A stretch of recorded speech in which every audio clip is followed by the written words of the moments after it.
Welcome to the GPLama YouTube channel and to what's new in Zwift Game Update version 1.81, the first update for 2025.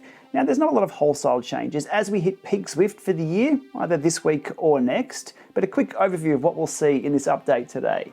The route duration estimate is now based on your own FTP, giving a little more accurate timings for how long it's going to take you to complete routes. There are 5 new route badges moving from event only into free ride, and there are 2 new route badges, meaning 7 new route badges if you haven't completed any. There are some new wheel performance tweaks, and the Tour of Zwift starts yesterday with a new Ultimate Challenge. I'll cover all the details of what that is. And as we're into peak Zwift, the most popular time of Zwift, how busy is it getting? We'll have a look at some numbers there too. All right, let's jump straight into the changelog of 1.81 when I can find my mouse cursor. Here we go. Route time estimates in route selection screens are now personalized. See this thread for more details. Now I could link you through to that thread, or you could just keep watching this video for all the details about what this is. Route time estimations are seen in 3 different locations on Zwift. Here on the home screen, you can see some estimates there on those tiles. Also on the side sheet, if you click on a route, let's go to, a new one for today, the Magnificent 8. Click on that. The side sheet pulls out from the right-hand side. 55 minutes is the estimation based on my FTP and weight for that route completion. And also on the full table here. So we can sort by duration, 10 minutes to complete Volcano Circuit, all the way down to, let's see what the longest one is. And that is, Uber Pretzel.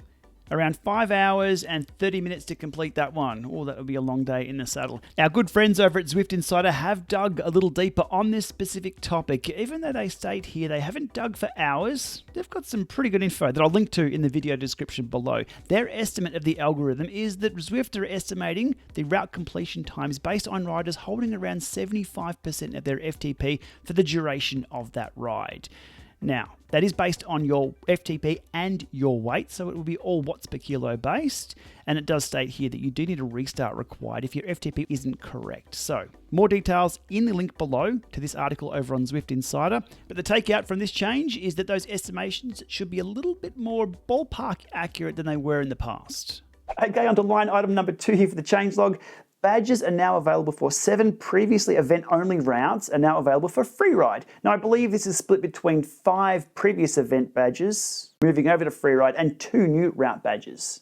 A quick summary of those details without pulling up all the routes and things like that, so just distances first. The 2 new route badges for previous event-only routes that didn't have badges. Magnificent 8 over in Watopia, 29.8 Ks, 156 meters of climbing, and New York City After Party in New York, 37 Ks, 480 meters of climbing. The 5 additional route badges that are now free ride, Queen's Highway After Party, distances and elevation shown on screen there. Petite Doulieu in France, 13.9. Outer Scotland, just over 11 Ks. London Flat, just under 12 Ks. And Shisa Shakedown on Mercury Islands, just under 50 Ks and just under 500 meters of climbing. So if you are a route badge hunter and haven't done any events, those are now in free ride, meaning you can do those at any time you want on demand.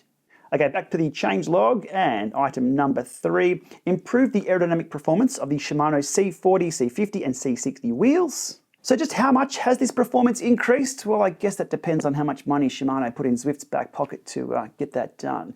Only kidding, only kidding. I wouldn't speculate that at all. Well, maybe I would. It's YouTube after all.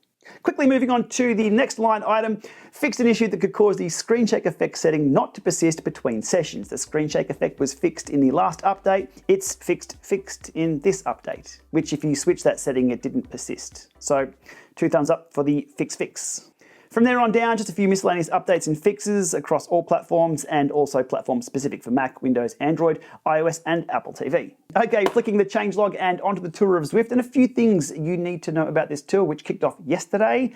Going from January the 6th through February 23rd, plus 1 day, depending on where you are in the world. There are 4 categories. Now they are not racing categories. The categories define the distance of the event. A being the longest event, C being the shortest, B being somewhere in the middle, and D being the women-only event. Late join is available, so I believe up to 30 minutes after the start of each of the events, so you won't be too far off if you kit up at any time of the day and click through the menus, and that's important because there is no on-demand option for this tour. You can't just click through and do the routes, you need to do the scheduled events on the calendars for these to count. What's new with this tour? Well, there's the Ultimate Challenge, which is the first time we've seen Zwift award something for riders completing all route options on all stages. Doing the math on this, there are 18 route options for the tour, so 6 stages and 3 distance options to complete. That's quite a lot of riding between now and Feb 23rd. Now I say riding because it's not a race, but watch for that. It always becomes a race. Anyhow, there's a few things to know about the new Tour of Zwift event happening right now. Now, next up, as I've mentioned in the intro, we are right smack bang in the middle of peak Zwift period, this week or next. It's usually the first or second Tuesday of the year in January that we see the most concurrent users online for Zwift. Now, the numbers that I track indicated a peak Zwift last night, or yesterday, again, depending on where you are in the world, of 36272, a little bit lower than what I expected. So let's see where things land next Tuesday. This year, the new cast over on the Zwiftcast podcast are running the Peak Zwift Challenge. I've submitted a little audio sample of my guess. So let's see who gets nearest the pin this year. Stay tuned on that one. Okay, so that's Zwift Update 1.81 covered off, and if you're keen on hearing a few more interesting insights into indoor cycling platforms, Escape Collective have published an article yesterday with a few quotes from me on this one. It's definitely worth checking out the contrast between some marketing teams of other platforms and my take on things, which I believe is more in line with reality when discussing virtual reality. Escape Collective is also paywalled because that's how they roll.